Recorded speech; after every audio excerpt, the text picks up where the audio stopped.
Hey YouTube, Dan Otto here, coming at you with a Great League team built around Diggersby, because it is a great answer to the Steals and Lantern. So what I'm going to do is I'm going to, while these battles play, go over how I built the team, pros and cons of each Pokemon, strengths and weaknesses of the team, and I was going to say how I'm going to modify it, but you're going to see in tomorrow's video how I'm going to modify it. So let's just start with Pelipper on the lead, actually, because everyone loved Noctowl, and rightfully so. I'm going to have a Noctowl team coming, I don't know, Monday or Tuesday, Wednesday next week. And it is Noctowl is extremely bulky, hits decently hard with the Sky Attack, stuff like that, right? So everyone's kind of sleeping on Pelipper for a couple reasons. One is that, so Noctowl can tank 3 Rock Slides from Galarian Stunfisk, and Noctowl can only tank 2, and then like, same thing against like Bastiodon. Bastiodon's going to put you, it's just much glassier, right? So people are like, let's just go with Noctowl, because Noctowl can also just kind of wall Sableye, right? And Trevenant hard, as opposed to just kind of neutral in this situation against Pelipper. Pelipper is a really interesting Pokemon because it is very spammy with these Wing Attack Weather Balls. And it has, I mentioned the trifecta, right, of Flying, Fighting, and Steel. And that's kind of where Noctowl kind of loses it a bit, right? Because it really kind of struggles in the Steel matchup. But with the Weather Balls, you can at least kind of spam these Steels much quicker. Like the Galarian Stunfisk matchup, unless you have like a certain break point on the Noctowl, you're going to lose that matchup no matter what. But now with the Wing Attack buff, Pelipper can take the Galarian Stunfisk matchup. And it's got just such spamminess with... And the Hurricane only takes like 8 Wing Attacks to get to now, something like that, 8, 9. It's very fast and a very hard-hitting move. Like here against the Noctowl, I'm going to bait the Weather Ball and land a Hurricane. So I grab a shield and put it in the red. So it's a very good Pokemon, very spammy, just a little glossy than Noctowl. So why would I use this over Noctowl? You can use over Noctowl if you... Well, first you minimize Ice. Ice will only be neutral, right? Because Noctowl is weak to Ice. A lot of people are trying to use Ice-type Pokemon or like Medicham with Ice Punch to deal with it. So this... the water will neutralize ice. I think it also is just like I said, it just has more play because you can at least throw something against like ground type. Well, I guess you can throw like just it's the ground steel. I'm thinking of Galarian Stunfisk matchup in particular. Like that matchup is big to switch that here. If you're gonna lose to Noctowl anyways, like okay, so you need to not to Noctowl, Lantern. If you're gonna lose to Lantern, you need 2 things to deal with Lantern. And I'm going to talk about why I'm going to change this team soon after. But let's just go Sableye, because I already talked about Sableye a few times. Sableye, despite all the Noctowl, Sableye is still a great play in this league. There are still Trevenants and stuff running around, and Deoxys and Medicham are all over the place. So it's a great answer. You can still spam foul plays and potentially bait and land a return. So you're still doing a ton of trip damage. So I'm not going to talk about Sableye too much because I've already talked about Sableye a lot. I'm going to focus on Diggersby because I started with Diggersby with Earthquake Hyper Beam. Because my thought process was Pelipper is spammy. You can maybe grab shields with Weather Ball or Hurricane. Same thing with Sableye. Sableye's a bit like level 47, 48. A bit tanky. Shadow Claw, Foul Play, Return. Should be able to grab some shields too.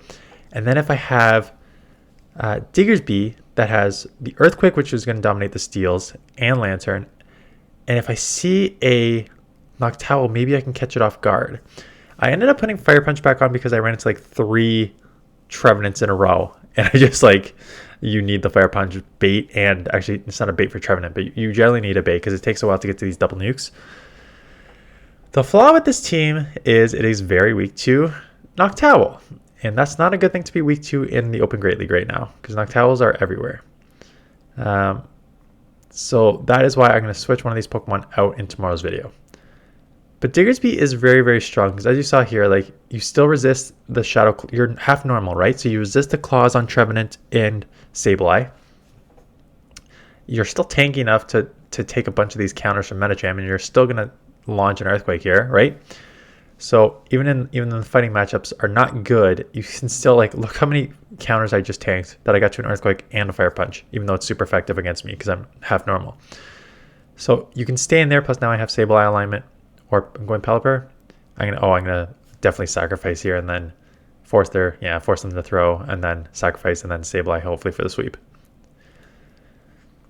Because Metachamps are still everywhere. So yeah, they tried to catch, not happening.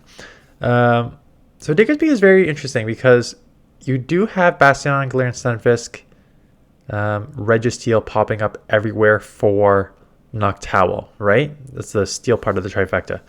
So having something that just basically walls, like Galarian Stun, it doesn't wall because you can still throw Earthquakes for Galarian Stunfisk, but they only do like less than 50% for an XL here.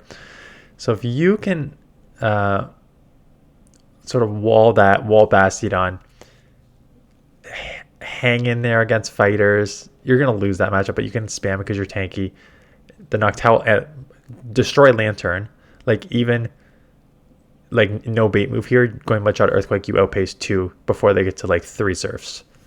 So you can easily take that matchup. So it's a nice answer for Lantern. It's a nice answer for the Steels. It's just tough against Noctowl. So this team's a bit tougher against Noctowl, so I needed to modify it. Tomorrow, you're going to see at least of 150. It was my best team of Go Battle Day. Tomorrow, caught it on hit. That's, again, one of the pros of this is it's just a tank. This is, oh, I got a Dragon Claw too, so that's fine. No problem. And I'm just going to spam Fire Punches here, which is why I took Hyper Beam off too. So Hyper Beam was fun to think about and play, but in the end, it just did not work.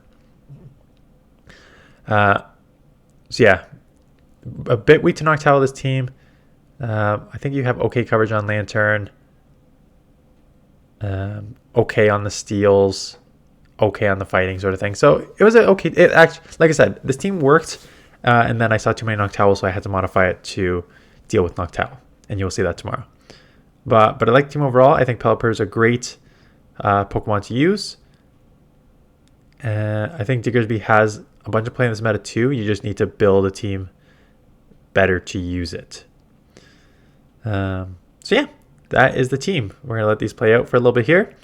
This is going up Saturday. Tomorrow I will do how I modified this team, because the modified team on Go Battle Day was my best Go Battle Day team. It got me back up to the 2800 range. I've since dropped a bunch since then, but not because of that team, because I tried other teams and they just didn't work. And now we'll do a combo of Great League and Weather Cup. See how that goes. But yeah, that is the team. Great League is... Oh yeah, how would I play this team? Pelipper in the lead. There's only 2 things I would kind of leave Pelipper in the lead on. Like any electric, Lantern, Magnezone. There's not a ton of electrics, but any electric you've got to bail because you're double weak to electric. I would also bail on Bastiodon because although you can spam the weather balls, you're still just going to get smacked down too fast. So I'd probably go into Sableye there for both of those as my safe swap. Otherwise, I'm probably staying in any other matchup, just trying to win it. But that is the team. Went over the pros and cons of each Pokemon. Yeah, so now that is it. Combo Great League and Weather Cup right now. There's their double Earthquake. Just don't even need to bait because you can just go straight Earthquake. So the state of Great League, I've seen a bunch of people talk about it. A lot of my faction, it's interesting because a lot of my factions team is struggling right now with Great League. And I've seen a lot of frustrations online about Great League as well, being very RPS. And I mentioned it multiple times. I think I'm going to do a full video on why the Great League has become much tougher and more stale. And really it comes down to what I mentioned multiple times already, is that your safe swaps are gone. And because with a balanced team, let's say Sableye, Lickitung in the Sableye or Lickitung as a safe swap, you can really combo any 2 Pokemon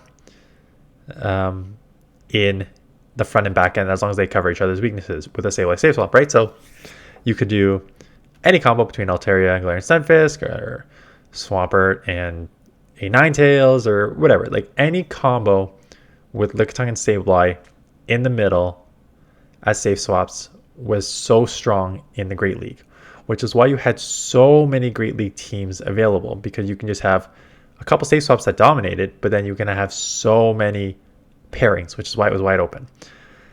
They now buff Noctowl, which are everywhere, to the tune of eliminating the safe swap.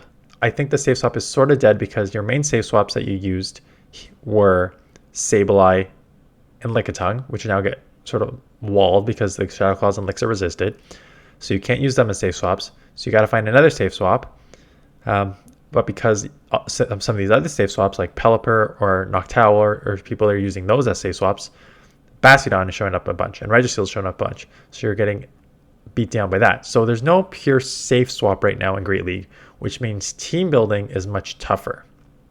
And it becomes, in the end, more RPS because a lot of these teams are now just running the very small meta.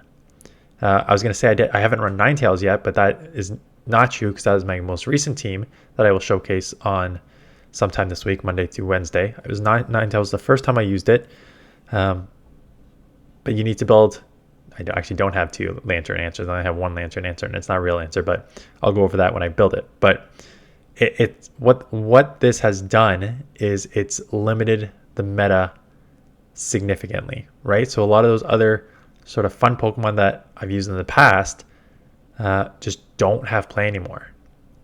So I've used Ninetales a bunch of times before, which is limited because Lanturns are everywhere and Bastiodons are everywhere, right? So you're just gonna get smacked down and beat there too hard. I've used Credilli in this before, but now there's too many fighters running around like Medicham. And it's like water. I guess you're kind of neutral to water because you're half rock, half grass.